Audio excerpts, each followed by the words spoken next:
2024 July 24th. Daily Bread Passage. 1 Samuel chapter 26 verse 1 to 25. Keyverse. Verse 23. Title.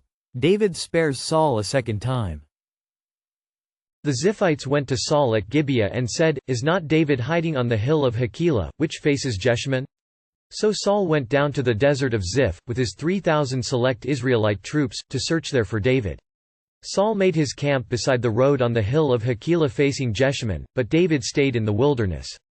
When he saw that Saul had followed him there, he sent out scouts and learned that Saul had definitely arrived. Then David set out and went to the place where Saul had camped. He saw where Saul and Abner son of Ner, the commander of the army, had lain down. Saul was lying inside the camp, with the army encamped around him. David then asked Ahimelech the Hittite and Abishai son of Zeruiah, Joab's brother, "Who will go down into the camp with me to Saul?" "I'll go with you," said Abishai. So David and Abishai went to the army by night, and there was Saul, lying asleep inside the camp with his spear stuck in the ground near his head. Abner and the soldiers were lying around him. Abishai said to David, "Today God has delivered your enemy into your hands. Now let me pin him to the ground with one thrust of the spear, I won't strike him twice." But David said to Abishai, "Don't destroy him. Who can lay a hand on the Lord's anointed and be guiltless? As surely as the Lord lives," he said, "the Lord himself will strike him, or his time will come and he will die, or he will go into battle and perish. But the Lord forbid that I should lay a hand on the Lord's anointed. Now get the spear and water jug that are near his head, and let's go." So David took the spear and water jug near Saul's head, and they left. No one saw or knew about it, nor did anyone wake up. They were all sleeping, because the Lord had put them into a deep sleep. Then David crossed over to the other side and stood on top of the hill some distance away. There was a wide space between them. He called out to the army and to Abner son of Ner, "Aren't you going to answer me, Abner?" Abner replied, "Who are you who calls to the king?" David said, "You're a man, aren't you? And who is like you in Israel? Why didn't you guard your lord the king? Someone came to destroy your lord the king. What you have done is not good. As surely as the Lord lives, you and your men must die, because you did not guard your master, the Lord's anointed. Look around you. Where are the king's spear and water jug that were near his head?" Saul recognized David's voice and said, "Is that your voice, David my son?" David replied, "Yes it is, my lord the king." And he added, "Why is my lord pursuing his servant? What have I done, and what wrong am I guilty of? Now let my lord the king listen to his servant's words. If the Lord has incited you against me, then may he accept an offering. If, however, people have done it, may they be cursed before the Lord.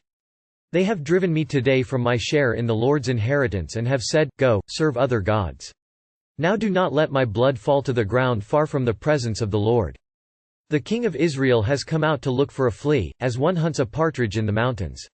Then Saul said, "I have sinned. Come back, David my son. Because you considered my life precious today, I will not try to harm you again. Surely I have acted like a fool and have been terribly wrong. Here is the king's spear." David answered, "Let one of your young men come over and get it. The Lord rewards everyone for their righteousness and faithfulness. The Lord delivered you into my hands today, but I would not lay a hand on the Lord's anointed. As surely as I valued your life today, so may the Lord value my life and deliver me from all trouble." Then Saul said to David, "May you be blessed, David my son, you will do great things and surely triumph." So David went on his way, and Saul returned home. The Ziphtes reported David's whereabouts to Saul once again, and Saul brought his selected 3,000 soldiers to hunt David. This time, David went to Saul's camp at night to spy it out. He was with his nephew Abishai. God went ahead of them and put Saul and his troops into deep sleep. Abishai saw this as a God-given opportunity to eliminate the enemy Saul and volunteered to kill him. However, David once again remembered the sovereign God. Even though Saul did not deserve the honor, David honored God, who anointed him, and chose to do the right thing, to leave the judgment to God. Instead of cutting off Saul's head, David took his spear and water jug. David then went away to the hill in the distance and called Saul. Saul was ashamed to realize his sin and returned home. David did not trust Saul but trusted God, who would reward the righteous and faithful. Are you weary because of the struggles you face each day? Are you tired of the endless torment of your enemies? Trust in the Lord, who faithfully guides and rewards you for your faith in Him. Prayer. Father, you are my answer and reward.